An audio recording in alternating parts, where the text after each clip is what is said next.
यदि आपने अभी तक मेरे चैनल को सब्सक्राइब न किए हो तो कर लीजिए, ताकि इससे रिलेटेड वीडियो आपको लगातार मिलती रहे।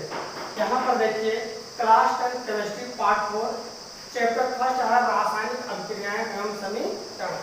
इसमें जो हम बताएंगे उपचयन के बारे में और अपचयन के बारे में, ये दोनों परिभाषाएं इंपॉर्टेंट हैं। उपचयन क्या है, ऑक्सीडेशन क्या है, अपचयन रिडक्शन क्या है। तो उपचयन का मतलब होता है कि ऐसी अभिक्रिया जिसमें ऑक्सीजन की वृद्धि होती है या हाइड्रोजन की हानि होती है। ऐसी अभिक्रिया जिसमें ऑक्सीजन की वृद्धि होती है या हाइड्रोजन की हानि होती है तो उसे कहा जाता है उपचयन। और इसी का अपोजिट अपचयन है, रिडक्शन है। ऐसी अभिक्रिया जिसमें हाइड्रोजन की वृद्धि होती है या तो ऑक्सीजन की हानि होती है। आइए एग्जाम्पल के माध्यम से समझते हैं। जैसे यहाँ पर पहला एग्जाम्पल है C+O2। C+O2, C क्या है, कार्बन ठोस होता है, ऑक्सीजन गैस है। जब कार्बन और ऑक्सीजन अभिक्रिया करते हैं तो बन जाता है कार्बन डाइऑक्साइड गैस। और दूसरी यहाँ पर दूसरी अभिक्रिया भी है Cu+O2। Cu+O2, Cu क्या है, ठोस है, O2 क्या है, गैस है, और दोनों मिलकर बन जाता है कॉपर ऑक्साइड। ये कॉपर ऑक्साइड है। और कॉपर ऑक्साइड यहाँ पर देखिए जब कार्बन और ऑक्सीजन दोनों अभिक्रिया करते हैं तो कार्बन डाइऑक्साइड का निर्माण होता है। अब कार्बन डाइऑक्साइड के निर्माण में हमें परिभाषा यहाँ पर बताया गया है कि ऑक्सीजन की वृद्धि होती है या हाइड्रोजन की हानि होती है। तो यहाँ पर हाइड्रोजन तो है नहीं, तो यहाँ पर हम ऑक्सीजन को देखते हैं कि इस अभिक्रिया में कहीं ऑक्सीजन की वृद्धि हुई है कि नहीं। यहाँ पर कार्बन अकेला है और यहाँ पर कार्बन के साथ ऑक्सीजन आ गया, तो बताइए कि ऑक्सीजन की वृद्धि हुई या कि नहीं हुई। तो यहाँ पर ऑक्सीजन की क्या हुई, वृद्धि हो गई। तो ऐसी अभिक्रिया जिसमें ऑक्सीजन की वृद्धि हो या तो हाइड्रोजन की हानि हो तो ऐसी अभिक्रिया को कहा जाता है उपचयन। इसी प्रकार यहाँ पर देखते हैं संतुलित नहीं है, यहाँ पर ऑक्सीजन 2 है, यहाँ पर ऑक्सीजन 1 ही है, 2 से गुणा कर दीजिए, 2 ऑक्सीजन यहाँ पर हो गया और 2 कॉपर यहाँ पर है, तो यहाँ पर भी 2 कॉपर होना चाहिए। अब यहाँ पर कॉपर क्या है, अकेला है, और यहाँ पर कॉपर के साथ क्या गया, ऑक्सीजन आ गया, तो कॉपर में ऑक्सीजन की वृद्धि हो गई है, यहाँ पर कार्बन में ऑक्सीजन की वृद्धि हो गई है। तो ऐसी अभिक्रिया जिसमें ऑक्सीजन की वृद्धि हो या हाइड्रोजन की क्या हो, हानि हो, तो ऐसी अभिक्रिया को कहा जाता है उपचयन। अब देखते हैं अपचयन के बारे में। अपचयन का एग्जाम्पल लेते हैं। अगर हम CuO copper oxide, Cu copper O oxide, copper oxide में अगर हम हाइड्रोजन को मिलाते हैं और उसके बाद क्या करते हैं, ऊष्मा देते हैं। यहाँ पर क्या करेंगे, ऊष्मा देते हैं या ताप देते हैं, ऊष्मा या ताप देते हैं। तो अगर हम कॉपर ऑक्साइड को और हाइड्रोजन के साथ, कॉपर ऑक्साइड को हाइड्रोजन के साथ अगर हम अभिक्रिया कराएंगे ऊष्मा देकर, तब यहाँ पर क्या होता है, कॉपर ऑक्साइड से कॉपर अलग हो जाता है और जल का निर्माण होता है, तो यहाँ पर देखिए परिभाषा में पहले क्या हुआ, क्या ये संतुलित है या नहीं। कॉपर 1 है, कॉपर 1 है, ऑक्सीजन 1 है, ऑक्सीजन 1 है, हाइड्रोजन 2 है, हाइड्रोजन 2 है। जब कॉपर ऑक्साइड को हाइड्रोजन के साथ अभिक्रिया कराते हैं ऊष्मा देकर, तब कॉपर ऑक्साइड हाइड्रोजन से क्रिया करके कॉपर को क्या करता है, वो अलग कर देता है और जल का निर्माण करता है। तो ऐसी अभिक्रिया जिसमें हाइड्रोजन की वृद्धि होती है या तो ऑक्सीजन की कमी होती है। अब यहाँ पर देखिए कॉपर ऑक्साइड में कॉपर के साथ ऑक्सीजन है, और यहाँ पर देखिए कॉपर के साथ ऑक्सीजन नहीं है, तो यहाँ पर क्या हुआ, यहाँ पर हो गया ऑक्सीजन की हानि। ऑक्सीजन की हानि। अगर ऑक्सीजन की हानि होती है तब भी वो अभिक्रिया कहलाती है अपचयन, या हाइड्रोजन की वृद्धि होती है तब भी वो अभिक्रिया कहलाती है अपचयन। तो यहाँ पर देखिए ये हमारा जो है एग्जाम्पल क्लियर हुआ है कि ऐसी अभिक्रिया जिसमें हाइड्रोजन की वृद्धि होती है या ऑक्सीजन की हानि होती है तो ऐसी अभिक्रिया को उपचयन कहते हैं। कॉपर ऑक्साइड के साथ ऑक्सीजन था, अब यहाँ पर नहीं है, तो इस अभिक्रिया में ऑक्सीजन की क्या हुई, हानि हुई है। संक्षारण, यहाँ पर देखिए संक्षारण क्या है। संक्षारण और विकृत गंधता इंपॉर्टेंट है, परीक्षाओं में पूछा जाता है। संक्षारण आइए समझते हैं।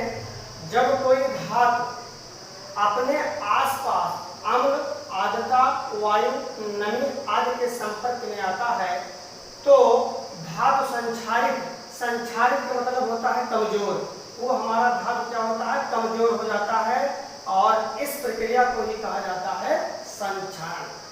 मान लीजिए किसी धातु को आपने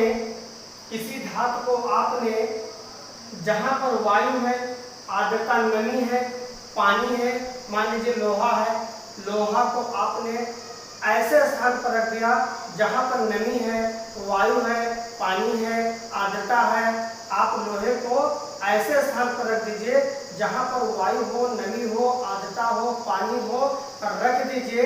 उसके बाद आप देखेंगे कि 2-3 दिन बाद लोहे के ऊपर एक लालिमा छा जाती है और यह लालिमा क्या होती है, जंग कहलाती है और वह धातु धीरे धीरे क्या होता है, कमजोर हो जाता है।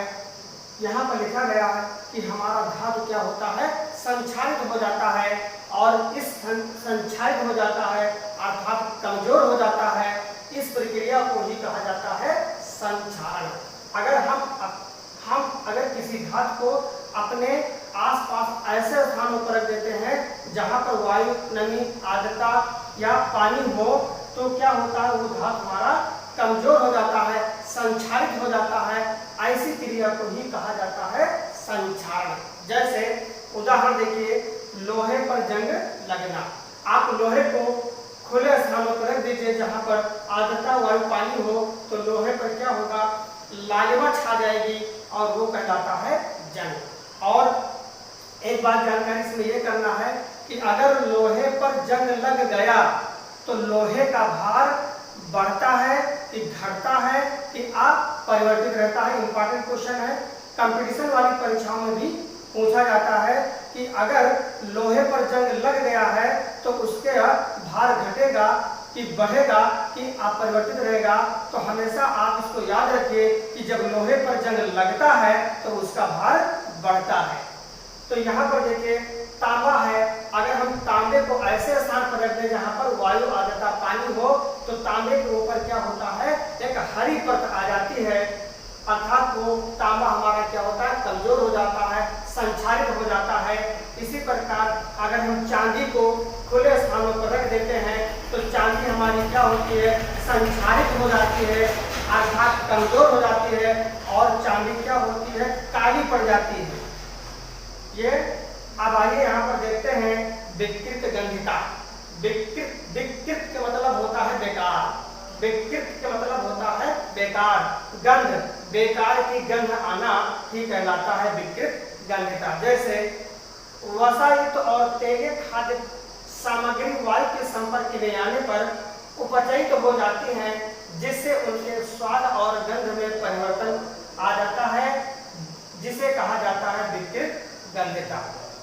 कहने का मतलब है कि वसा युक्त और तेलीय खाद्य सामग्री को अगर हम वायु के संपर्क में रखते हैं तो उसमें से क्या आती है, उसका स्वाद और गंध बदल जाता है। अगर किसी खाद्य पदार्थ को हम लंबे समय तक रख देते हैं वायु में तो वो उस पदार्थ का गंध बदल जाता है, स्वाद बदल जाता है अर्थात वो क्या होता है, उपचयित हो जाता है, खराब हो जाता है, उसकी गंध खराब आने लगता है, स्वाद भी खराब हो जाता है।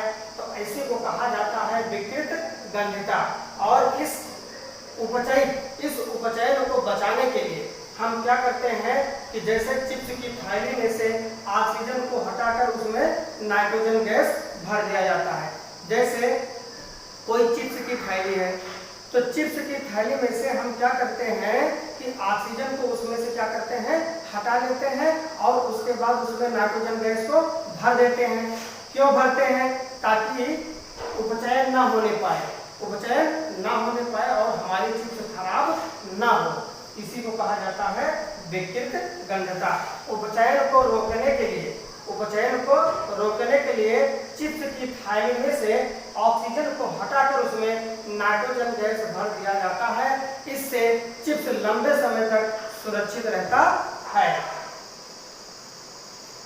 ऊष्माक्षेपी अभिक्रिया, ऊष्माक्षेपी अभिक्रिया क्या है? देखिए, जिन अभिक्रियाओं में उत्पाद के साथ साथ ऊष्मा का उत्सर्जन होता है उसे ऊष्माक्षेपी अभिक्रिया कहा जाता है। जैसे यहाँ पर मेथेन है, मेथेन एक गैस है और ऑक्सीजन के साथ इसको जलाएंगे ऊष्मा देकर, इसमें हम ऊष्मा देंगे तो जब मेथेन को जलाते हैं तब क्या होता है, कार्बन डाइऑक्साइड गैस और जल का निर्माण होता है। अब यहाँ पर देखिए उदाहरण के माध्यम से, यहाँ पर हाइड्रोजन 4 है, यहाँ पर 2 है, तो इसको 2 से पहले गुणा कर दीजिए। अब 2 ऑक्सीजन इधर, 2 इधर, 2 2 4, तो यहाँ पर भी हो जाएगा 2 से इसको भी क्या करेंगे, गुणा कर देंगे। तो 2 दूना 4 ऑक्सीजन यहाँ हो गया और 2 यहाँ है तो 4 हो गया। अब देखिए कि जिन अभिक्रियाओं में उत्पाद के साथ साथ ऊष्मा का उत्सर्जन होता है, इसका मतलब हुआ कि यहाँ पर ऊष्मा भी निकलती है। अगर हम मेथेन को जलाएंगे, अगर हम मेथेन को जलाते हैं तो कार्बन डाइऑक्साइड और जल का निर्माण होता है, जबकि जल क्या होता है, लिक्विड होता है। यहाँ पे जी का मतलब गैस। अब देखिए जब मेथेन को ऑक्सीजन के साथ जलाते हैं तो कार्बन डाइऑक्साइड निकलता है और जो जल होता है वो भाप के रूप में अलग हो जाता है, और जब जो भाप बनता है तो भाप जल नहीं, तो जो भाप होता है वो कहलाता है गैस। अर्थात जल का जो भाप होता है वो गैस कहलाता है, इसलिए तीर के अनुसार यहाँ पर लिखा है जी। तो जिन अभिक्रियाओं में उत्पाद के साथ साथ मेथेन को ऑक्सीजन के साथ जलाने पर 2 उत्पाद यहाँ पर बने हैं, कार्बन डाइऑक्साइड और जल, और इन उत्पादों के साथ साथ ऊष्मा का भी निर्माण हुआ है। तो ऐसी अभिक्रियाओं को ऊष्माक्षेपी एक्सोथर्मिक रिएक्शन कहा जाता है। ऊष्मा शोषी अभिक्रिया क्या है, एंडोथर्मिक रिएक्शन क्या है, कि जिन अभिक्रियाओं में अभिकारकों को तोड़ने के लिए ऊष्मा तथा प्रकाश की आवश्यकता होती है उसे कहा जाता है ऊष्मा शोषी अभिक्रिया। जिन अभिक्रियाओं में अभिकारकों को तोड़ने के लिए ऊष्मा या प्रकाश की आवश्यकता होती है तो उन अभिक्रियाओं को कहा जाता है ऊष्मा शोषी अभिक्रिया। जैसे यहाँ पर CaCO3, यहाँ पर क्या है कि कैल्शियम कार्बोनेट क्या है, ठोस होता है, पत्थर होता है। संगमरमर का फार्मूला भी यही होता है, चूना पत्थर का फार्मूला होता है, चाक या खड़िया भी यही सूत्र होता है। कैल्शियम कार्बोनेट को तोड़ने के लिए किसकी जरूरत होती है, ऊष्मा की। तो जिन अभिक्रियाओं में अभिकारकों को, तो यहाँ पर हमारे पास एक अभिकारक है, इस अभिकारक रिएक्टेंट को तोड़ने के लिए जितनी ऊष्मा या प्रकाश की आवश्यकता होती है उसी को कहा जाता है ऊष्मा शोषी अभिक्रिया। तो ये 2 भागों में टूट जाता है, CaO बिना बुझा चूना।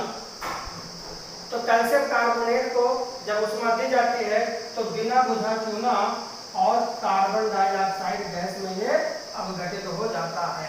तो ये रहा ऊष्मा शोषी अभिक्रिया।